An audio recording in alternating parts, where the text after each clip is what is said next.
പഹൽഗാം ഭീകരാക്രമണത്തിന്റെ പശ്ചാത്തലത്തിൽ പാകിസ്ഥാനെ ആക്രമിച്ചാൽ ഭാരതത്തിന്റെ 7 വടക്കു കിഴക്കൻ സംസ്ഥാനങ്ങളിൽ ആക്രമണം നടത്തി പിടിച്ചടക്കണമെന്ന് മുൻ ബംഗ്ലാദേശ് റൈഫിൾസ് മേധാവി ഫസലുർ റഹ്മാൻ. ഇക്കാര്യത്തിൽ ചൈനയുമായുള്ള സംയുക്ത സൈനിക നീക്കത്തിനുള്ള ആലോചന ആരംഭിക്കാമെന്നായിരുന്നു പ്രകോപനപരമായ പ്രസ്താവന.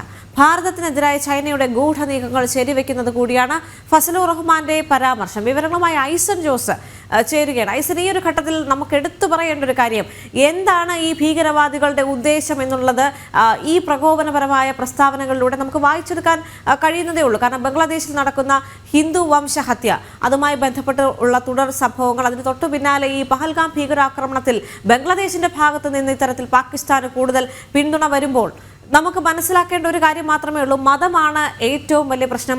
ഹിന്ദുക്കൾ വേട്ടയാടപ്പെടണം എന്നുള്ള ഒരു മനോഭാവം ബംഗ്ലാദേശിന്റെ ഭാഗത്തു നിന്നും ഉണ്ട്. അതിനുള്ള കൂടുതൽ സഹായങ്ങൾ പാകിസ്ഥാന് നൽകാനുള്ള അല്ലെങ്കിൽ അത്തരത്തിലുള്ള പ്രകോപനപരമായ പ്രസ്താവനകളുമായി അവർ മുന്നോട്ട് വരികയാണ്, അല്ലേ? തീർച്ചയായും ദേവിക, അത്തരമൊരു സൂചനയിലേക്കും കാര്യങ്ങൾ പോകുന്നുണ്ട്. നമുക്കറിയാവുന്നതാണ്, പഹൽഗാം ഭീകരാക്രമണത്തിൽ ഈ മതം ചോദിച്ചാണ് ആക്രമണം നടത്തിയത് എന്നത് വലിയ വിവാദമായിരുന്നു. സ്വാഭാവികമായും സമാന രീതിയിലുള്ള ആക്രമണങ്ങളും അതുപോലെ തന്നെയുള്ള പ്രശ്നങ്ങളും ഹിന്ദുക്കൾക്കെതിരെ ബംഗ്ലാദേശിലും നടന്ന റിപ്പോർട്ടുകൾ പുറത്തു വരുന്നുണ്ട്.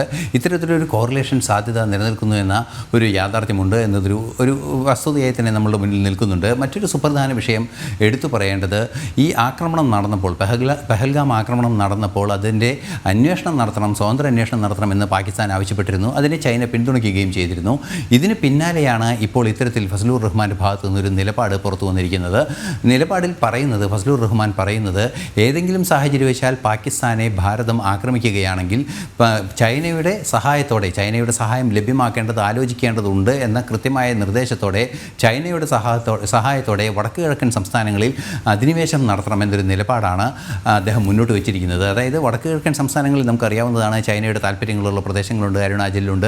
അത്തരത്തിലുള്ള ചില പ്രശ്നങ്ങളിലെല്ലാം തന്നെ അരുണാചലിലൊക്കെ കൃത്യമായ നിലപാടുകൾ അല്ലെങ്കിൽ കൃത്യമായ ചില നീക്കങ്ങൾ ചൈന നടത്തുന്നത് നമുക്ക് അറിയാവുന്നതുമാണ്. അത്തരത്തിൽ വടക്ക് കിഴക്കൻ സംസ്ഥാനങ്ങളിൽ ചില താല്പര്യങ്ങൾ ചൈനയ്ക്ക് നിലനിൽക്കുന്ന ഒരു പശ്ചാത്തലത്തിൽ കൂടിയാണ് ഈ വിഷയം ഗൗരവമായി ചിന്തിക്കേണ്ടത്. പക്ഷേ ഒരു പരിധിവരെ ഈ പഹൽഗാം ഭീകരാക്രമണം നടക്കുന്നതിന് മുമ്പ് പോലും അത്തരത്തിലുള്ള ആക്രമണങ്ങൾക്കുള്ള സാധ്യത തുറന്നു കിട്ടുകയാണെങ്കിൽ അതിനെ പിന്തുണയ്ക്കാമെന്നൊരു നിലപാട് ചൈന മുന്നോട്ട് വെച്ചിട്ടുണ്ടായിരിക്കാം, അല്ലെങ്കിൽ അതിലും ഒരു ചൈനയുടെ ഇൻവോൾവ്മെൻറ്റ് ഉണ്ടായിരുന്നിരിക്കാം എന്നൊരു സൂചനയാണ് ഇതിൽ നിന്നും വായിച്ചെടുക്കാൻ സാധിക്കുന്നത്. അങ്ങനെ ഇൻവോൾവ്മെൻ്റ് ഉണ്ടെങ്കിൽ സ്വാഭാവികമായും ചൈന ഭാരതത്തിനെതിരെ പാകിസ്ഥാൻ വഴി തിരിയുന്ന ഒരു ഭീകരമായ ഒരു സാഹചര്യമാണ് ഉണ്ടാവുക.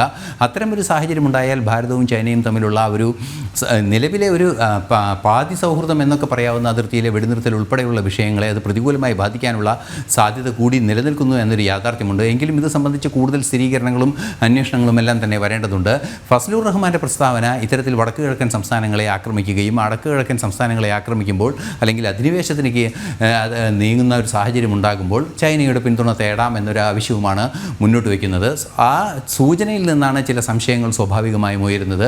അത്തരത്തിൽ മുന്നോട്ട് വയ്ക്കുകയാണെങ്കിൽ, അത്തരത്തിലൊരു ആക്രമണം നടത്തുകയാണെങ്കിൽ ചൈന സഹായിക്കുമെന്ന ഏതെങ്കിലും സൂചന ബംഗ്ലാദേശിന് കിട്ടിയിരിക്കുമോ, അല്ലെങ്കിൽ ഇത്തരത്തിൽ പാകിസ്ഥാൻ നടത്തുന്ന ആക്രമണത്തിന് ഒരു പിന്തുണ നേരത്തെ തന്നെ ചൈനയുടെ ഭാഗത്തു നിന്നുണ്ടായിരിക്കുമോ എന്ന രീതിയിലുള്ള വിവിധങ്ങളായ സംശയങ്ങളാണ് ഉയർന്നു വരുന്നത്. നയതന്ത്ര തലത്തിലെ വിദഗ്ധരെല്ലാം തന്നെ ഇത്തരത്തിലുള്ള സംശയങ്ങൾ ഉന്നയിക്കുകയും ചെയ്യുന്നുണ്ട്.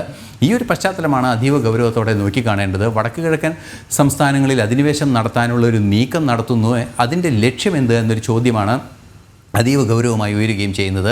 എന്തുതന്നെയായാലും ഇത്തരമൊരു പ്രസ്താവന ഫസലുർ റഹ്മാൻ്റെ ഭാഗത്തു നിന്നുണ്ടായത് വലിയ വിവാദങ്ങൾ ക്ഷണിച്ചു വരുത്തിയിട്ടുണ്ട്.